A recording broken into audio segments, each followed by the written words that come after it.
안녕하십니까. 지금부터 다목적 공기오염 제거장치 실험 영상을 보여드리도록 하겠습니다.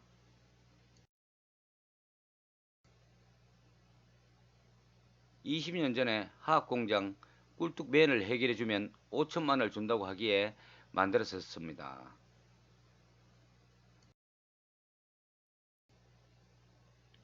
꿀뚝에 연기를 잡았다면 미세먼지를 잡았다는 생각에 5년 전에 미세먼지가 많이 문제가 되었었죠. 그래서 다시 한번 미세먼지를 잡기 위해서 만들어 봤지만은 실패를 했습니다. 하지만 2020년 1월 20일 늦은 밤에 드디어 미세먼지와 담배연기를 물로 잡는데 성공했습니다.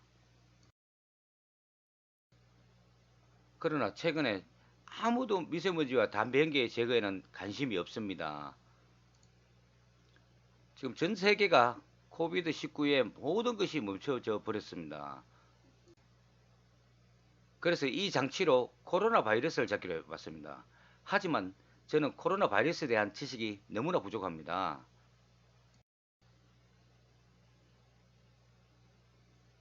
그래서 바이러스 전문가가 이 장치를 이용해서 코로나 바이러스를 잡을 수 있도록 장치를 개선했습니다.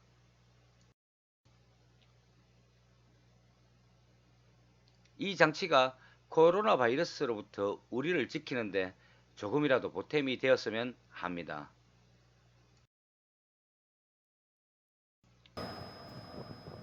장치가 보이시죠? 지금 실험 준비를 마쳤습니다. 작은 물방울이 보이시죠? 물방울을 작게 만드는 것이 이 실험의 성공의 최대의 관건입니다.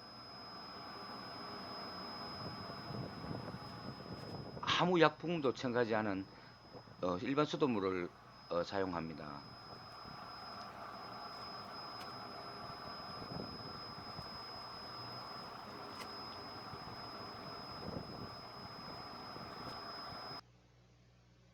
각 층의 직경은 30cm이고 층마다 공기방울 발생 장치 캡이 19개가 있습니다. 단면도입니다.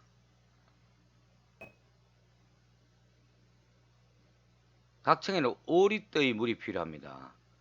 8개 층이니까 총 40리터의 물이 필요로 합니다.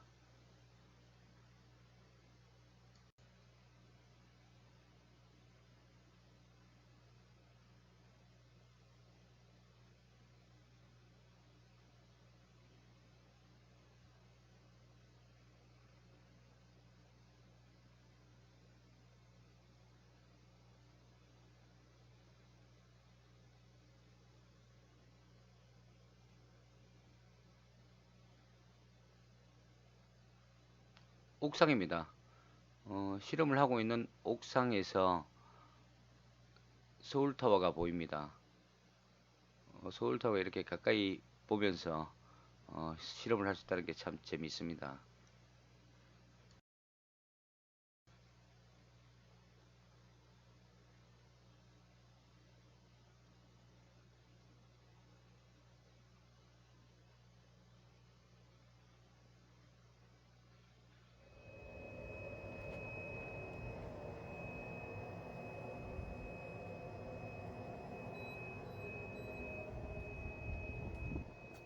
눈으로 잘 보이게 하기 위해서 붉은색 연막탄을 준비했습니다.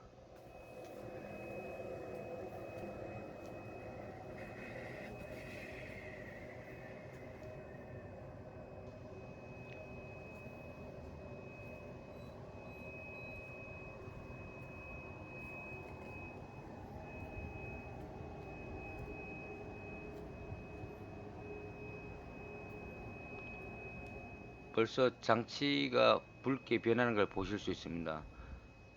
연기를 실험용 부스 위에서 흡입해 가지고 장치의 아래쪽에서 위쪽으로 다시 보내고 다시 부스 안으로 연기를 배출합니다. 부스의 크기는 1m 곱하기 2m 곱하기 2m입니다.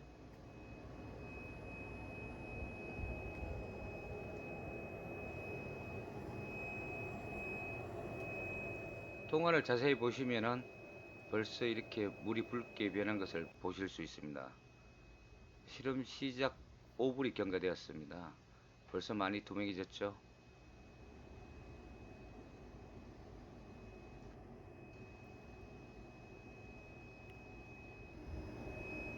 8분이 경과되었습니다.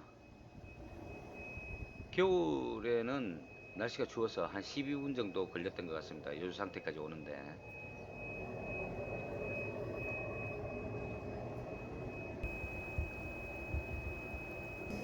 10분 경과가 되었습니다. 실험을 종료했습니다. 이렇게 배수하는 물을 자세히 보시면은 붉은색을 보실 수가 있습니다. 20mm 공기 튜브입니다. 제가 직접 만들었습니다. 공장에 주문을 하고 받으려면 며칠씩 걸립니다. 그래서 이렇게 직접 필요할 때마다 직접 만들어서 실험을 해야지만 빨리 진행할 수가 있습니다. 옥상 한 켠에다가 이렇게 공각실을 만들어서 하나하나 직접 만들었습니다. 미세 공기방울 발생 장치입니다.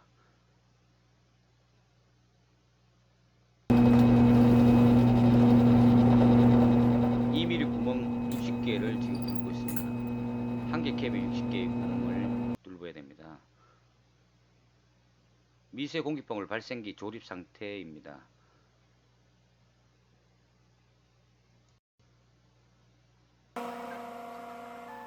레이저 커팅 기계를 샀습니다. 한번 주문 넣으면 며칠씩 걸리기 때문에 사이즈라든가 이런 것들이 계속 변하기 때문에 실험할 때 이렇게 사서 직접 했습니다. 이렇게 한 층에 19개의 미세 공기방울 발생 장치가 들어갑니다.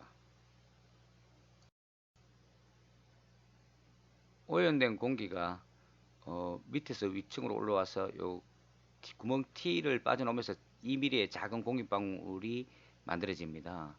이게 물 밖으로 나오면서 공기방울이 커집니다. 커지고 터지게 됩니다. 터질 때 그 공기방울 안에 있던 미세먼지, 바이러스 등이 공기층의 습도가 아주 가포 상태입니다.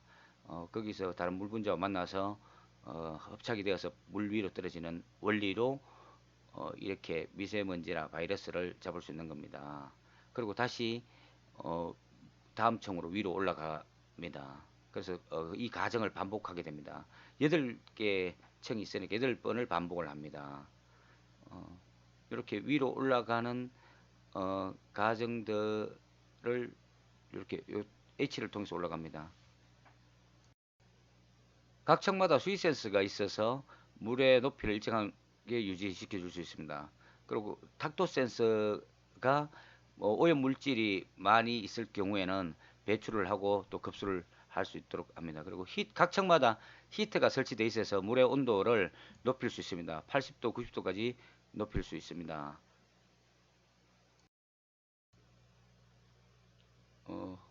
빨래를 하는 데 있어서도 물의 온도가 중요하듯이 이 장치에서도 마찬가지입니다. 오염 물질을 제거하는 데 있어서 물의 온도는 굉장히 중요합니다. 대부분의 바이러스들도 60도 이상이면 적사하는 걸로 알고 있습니다. 아래층에서 위로 물이 손실이 많이 돼서 이렇게 밑에서 위로 올라가는 것들을 방지해서 방지턱을 두게 되었습니다.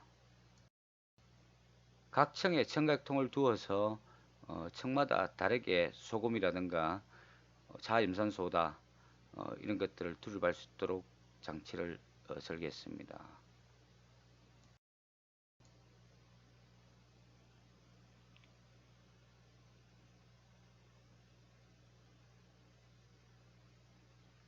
펌프를 이용해서 각 층으로 상수도를 공급합니다.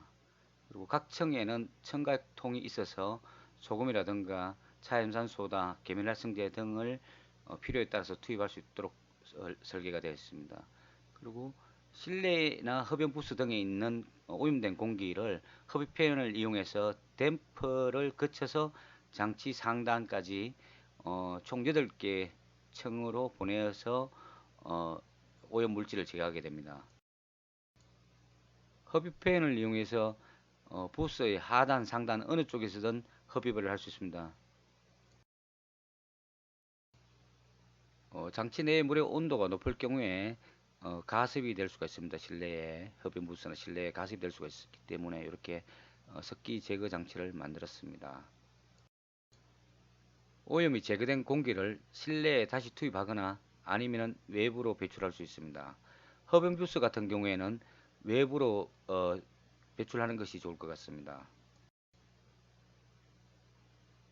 컨트롤러에서는 물을 자동으로 공급하거나 배출하거나 이런 전체를 전자동화로 할 수 있도록 합니다. 침전조는 배출수의 정화가 필요할 경우에 대비하여 필요합니다. 미세먼지나 바이러스는 양이 적기 때문에 공기 중에 있을 때는 위험하지만은 우리가 실제로 물에서 흡착을 하게 되면 그렇게 2차 오염을 유발하거나 하지는 않습니다. 우리 인간이 생활하는 곳에는 어디서든지 물이 있습니다.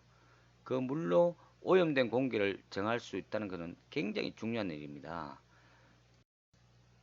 과거에는 실외에는 공기가 깨끗했습니다.